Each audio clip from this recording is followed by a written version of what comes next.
నమస్తే, welcome to Leo.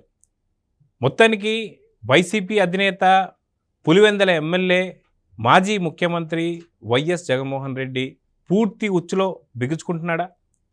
ఒక పక్క 2019 నుంచి 24 దాకా చేసినటువంటి ఒక అక్రమాలు, అవినీతి, వాటిపైన సిట్లు, అదేవిధంగా దేవదేవుడైనటువంటి యొక్క తిరుమల తిరుపతి దేవస్థానం, కలియుగ వైకుంఠ దేవుడైనటువంటి యొక్క కల్తీ లడ్డూలో ఉన్నటువంటి యొక్క నివేదికలు కావచ్చు. అదేవిధంగా చూసుకుంటుంటే వైఎస్ వివేకానంద సొంత బాబాయిని చంపినటువంటి కేసులో నెక్స్ట్ సునీల్ యాదవ్ కూడా బయటికి రావడం, అదేవిధంగా దస్తగిరి బయటికి రావడం, అదేవిధంగా దస్తగిరి వాళ్ళ వైఫ్ షబానా పైన చేసిన దాడి కావచ్చు. పూర్తిగా ఒక్కొక్కటిగా ఉచ్చు బిగించుకుంటుందా?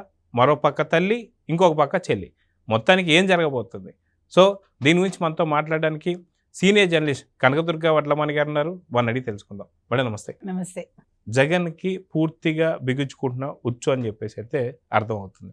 ఓ పక్కన కేసులు, ఇంకో పక్కన అవినీతి, ఇంకో పక్కన అక్రమాలు, అవి కాకుండా ఎవరికి వారే గుంత తవ్వుకుంటున్నట్టుగా వల్లభనేని వంశీ సత్యవర్ధన్ని కిడ్నాప్ చేసే విషయంలో కావచ్చు, లేదా బోరగడ్డ అనిల్ సెంట్రల్ జైలుకి అనుకున్న టైంకి రాకపోవడం కావచ్చు, అదేవిధంగా చూసుకుంటే పోసాని కృష్ణమురళి గుండె నొప్పి అని చెప్పేసి నాటకాలు ఆడడం కావచ్చు.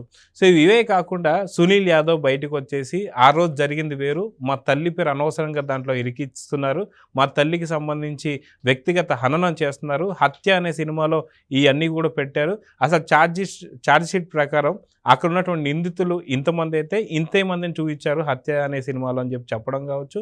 ఇలా పలు విధాలుగా మనం చూస్తున్నాం. ఇంకో పక్కన సరస్వతి పవర్ సంబంధించిన షేర్లు కావచ్చు, ఇంకో పక్కన వైఎస్ సునీతకు సంబంధించినటువంటి ఒక సుప్రీంకోర్టులో కేసు కావచ్చు. ఇన్ని రకాలుగా ఉంటున్నప్పుడు మొత్తానికి జగన్కి నిద్ర పడుతుందా లేదా అంటే ఏమంటారు? ఇప్పుడు మీరు చెప్పినట్టుగా ఉచ్చులో ఆల్రెడీ బిగుసుకున్నాడు ఆయన. ఇప్పుడు అయోమయంలో ఉన్నాడు చెప్పాలంటే. మన వైవి సుబ్బారెడ్డి తల్లి చావుకి వెళ్ళి కూడా ఒకలాగా నవ్వుతూ ఉన్నాడు కదా మనిషి. అంటే ఎక్కడికి వచ్చాను అనే ఒక స్పృహ లేకుండా ఉన్నాడు ఆయన. కాబట్టి ఇవాళ మీరు చెప్పినట్టుగా ఓ పక్క తల్లి చెల్లి, ఓ పక్క సరస్వతి పవర్ ప్రాజెక్ట్ షేర్లు లేకపోవడం, అరెస్ట్ అవుతానేమో అని ఒక భయం. అందుకే కదా నిన్న తల్లితోటి మంచిగా ఉన్నాడు. దాని మీద వెంటనే వైసీపీ సపోర్టర్స్ ఎవరైతే ఉన్నారో సోషల్ మీడియాలో విజయమ్మతో కలిసిపోయాడు. విజయమ్మకి ప్రేమ ఉంది కొడుకు మీద. అంటే ఇంతకాలం ప్రేమ లేదా? ముద్దు పెడితే ప్రేమ ఉన్నట్ట కొడుక్కి.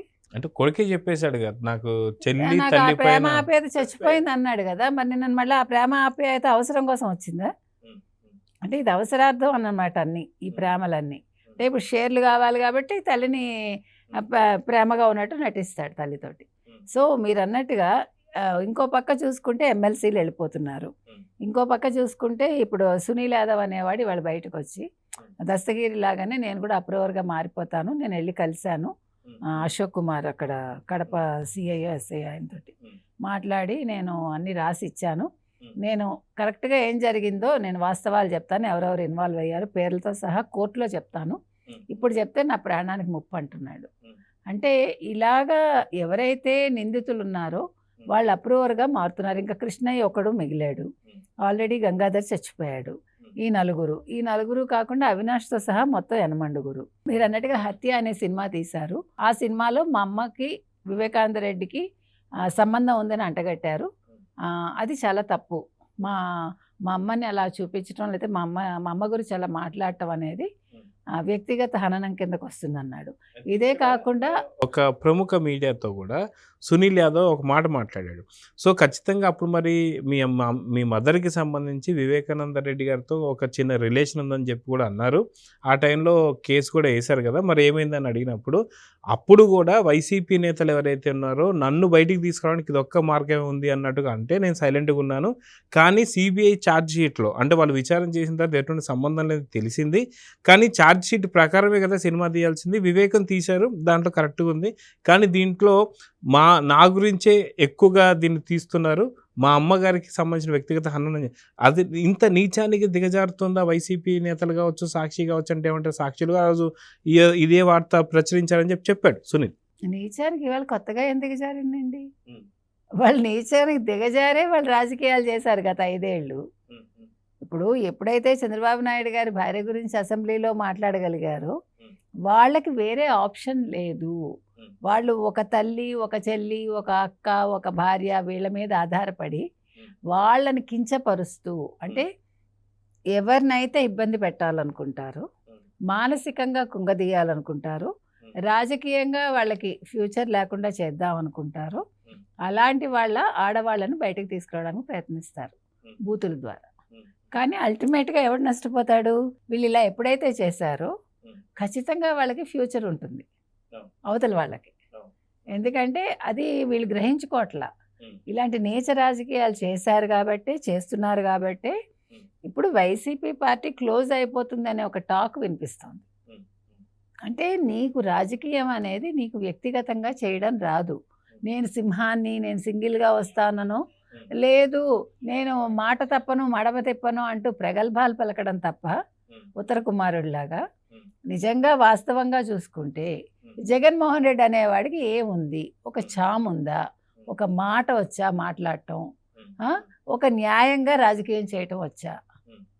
ఇవాళ మీరు ఒక జగన్మోహన్ రెడ్డి క్యారెక్టర్ అసాసినేషన్ చేశారంటే మీకు దొరికేవేంటి అంశాలు? మంచివాడని దొరుకుతాడా? లేదు చాలా చక్కగా మాట్లాడతాడని దొరుకుతాడా? చాలా అందగాడని దొరుకుతాడా? అసలు ప్రేమ ఆప్యాయతలు పంచడంలో అసలు జగన్మోహన్ రెడ్డిని మించిన వాళ్ళు లేరని పొందుతారా? కుటుంబాన్ని అంత బాగా హక్కును చేర్చుకుంటాడని నమ్ముతారా మీరు? ఏది నమ్ముతారు? తండ్రి శవాన్ని అడ్డు పెట్టుకుని ముఖ్యమంత్రిని అవుదాం అనుకున్న ఒక వ్యక్తి గురించి మనం ఏం మాట్లాడతాం? ఇంతకంటే ఏం లేదు. ఇప్పుడు ఇవన్నీ కూడా మైనసే కదా. అసలు తల్లి అనేది వద్దు, చెల్లిని కూడా నేను క్యారెక్టర్ అసాసినేషన్ చేయించగలను, చెల్లి కట్టుకుని చీర మీదనే కమెంట్స్ చేయించగలను, నేను చేయగలను. ఇదే కదా అతని క్యారెక్టరు. అంటే ఇంత ఇంత ఘోరమైన ఒక ఏమనాలి మనస్తత్వం ఉన్న వ్యక్తి ఒక 5 ఏళ్ళు రాష్ట్రాన్ని ఏ విధంగా పాలించుంటాడు మీరు జస్ట్ ఇమాజిన్. ఇంత అంటే ఆడవాళ్ళని అడ్డు పెట్టుకుని రాజకీయం ఏంటండి? ఎంత నీచ రాజకీయాలు కాకపోతే. అదిగాక మనం చూసుకుంటే మేడం, ఏదైతే జగన్కి సంబంధించినటువంటి వరకు ఇవన్నీ కూడా మనం చూస్తున్నాం, ఎలా చేస్తున్నాడు ఏంటి ఇవన్నీ కూడా. అయితే దీనికి సంబంధించి ఒక పక్క సునీల్ వీళ్ళంతా ఒక ఎత్తు అయితే, ఇంకో పక్క తల్లి చెల్లి ఇంకొక ఎత్తు. అదిగాక పార్టీకి సంబంధించినటువంటి క్యాడర్ కూడా జగన్ మాట వినడం లేదు అనేది ఒకటి మనకు వస్తుంది. జస్ట్ ఇప్పుడే చూసుకుంటే మనకు ఒక 8 మంది ఎమ్మెల్సీలు పార్టీని వీడుతున్నారని చెప్పి ఒకటైతే, అదిగాక జగన్ ఏదైతే అసెంబ్లీకి సంబంధించినంత వరకు కూడా తను ఎక్కడ కూడా ఏమంటారు అనమాట, అసెంబ్లీ సెషన్స్కి పాల్గొనొద్దు అని చెప్పేసి అంటుంటే, అసెంబ్లీకి సంబంధించినటువంటి ఎవరైతే ఎమ్మెల్యేలు ఉన్నారో వైసీపీ ఎమ్మెల్యేలు ఖచ్చితంగా మీరు వస్తేనే మేము పార్టీలో ఉంటాం లేదా వీడిపోతాం అని చెప్పేసి అనడం. అక్కడికి వచ్చిన తర్వాత ఆ రోజు అది టెక్నికల్గా అది అటెండెన్స్ వేస్తానికి కుదరదని చెప్పేసి అనడం, అదే రోజు దొంగ సంతకాలు పెట్టేసి వెళ్ళడం, ఈ రోజు స్పీకర్ గారు చెప్పడం, ఇవన్నీ చూస్తున్నాం. అంటే ఖచ్చితంగా జగన్ మాట వినకుండా అసెంబ్లీకి వెళ్ళి దొంగ సంతకాలు పెట్టి తనకున్నటువంటి అనర్హత వేడి పడకుండా చూసుకోవడానికి వాళ్ళ ప్రయత్నాలు అయితే, ఇంకో పక్కన ఎమ్మెల్సీలు వెళ్ళిపోతుంటే, ఇంకో పక్కన సీనియర్ నేతలు అందరూ కూడా వేరే పార్టీల్లోకి వెళ్ళిపోతుంటే, విజయసాయి రెడ్డి వెళ్ళిపోవడం. సో ఇవన్నీ చూస్తుంటే జగన్ ఖచ్చితంగా ఏం జరగబోతుంది, ఉచ్చులో బిగించుకుంటున్నాడు కాబట్టి అందరూ వదిలిపెట్టేస్తున్నారని చెప్పి అనుకోవచ్చు అంటారా? ఇప్పుడు జైలు అండి, నెక్స్ట్ జైలు ఉచ్చులో ఉంటాడు. అందుకే మీరు చెప్పినట్టుగా వాళ్ళు దొంగ సంతకాలు పెట్టారంటే ఎంత సిగ్గుచేటు. వైసీపీ ఎమ్మెల్యేలు స్పీకర్ ఉండి అసెంబ్లీ సాక్షిగా చెప్పారంటే అసలు అంటే వాళ్ళు ఇంకా సిగ్గుతో చచ్చిపోవాలి అసలు. అంటే మీరు జీతాల కోసం సంతకాలు పెడుతున్నారా? ప్లస్ మీరంటే ఇది మీకు క్లియర్ కట్గా అర్థమవుతుంది, వీళ్ళు జగన్మోహన్ రెడ్డి మాట వింటలేదు, జగన్మోహన్ రెడ్డిని వద్దనుకుంటున్నారు కానీ గత్యంతరం లేక ఉన్నారు. సో అవకాశం దొరికితే వీళ్ళు కూడా జంప్ అవడానికి సిద్ధంగా ఉన్నారు ఒకటి. రెండోది మీరు చెప్పినట్టుగా ఎమ్మెల్సీలు వాళ్ళు ఆల్రెడీ జంప్ అయిపోతారని మనకు న్యూస్ వచ్చింది. తోట త్రిమూర్తులు, తర్వాత బొత్స, వీళ్ళందరి గురించి విన్నాము. ఇన్ని జరుగుతున్నా కూడా జగన్మోహన్ రెడ్డికి ఇంకా విషయం అర్థం కావట్లేదు. సరే ముందే విజయసాయి రెడ్డి వెళ్ళిపోయాడు. అసలు విజయసాయి రెడ్డి వెళ్ళడం అనేది ఆయన జీర్ణించుకోలేని విషయం. దాన్ని కూడా తేలిగ్గా తీసుకున్నాడంటే అతనికి రాజకీయాల పట్ల ఎంత అవగాహన ఉందో మీకు అర్థమవుతోంది. నిజమైన నాయకుడు ఎవడు అట్లా వెళ్ళిపోతుంటే చూస్తూ ఊరుకోడు. కనీసం మనిషిని పంపించి మాట్లాడిస్తాడు, అవసరమైతే తనే వెళ్తాడు, లేదు తన దగ్గరికి రప్పించుకుని బుజ్జగిస్తాడు. అంటే ఇవేవి అతనికి చేత కావండి.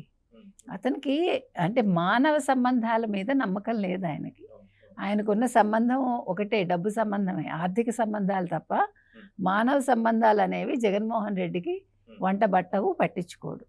కాబట్టి ఎవడు వెళ్ళిపోయినా ఎవడొచ్చినా పార్టీ ఉన్నా పోయినా ఆయనకు వచ్చిన బాధ ఏమీ లేదు.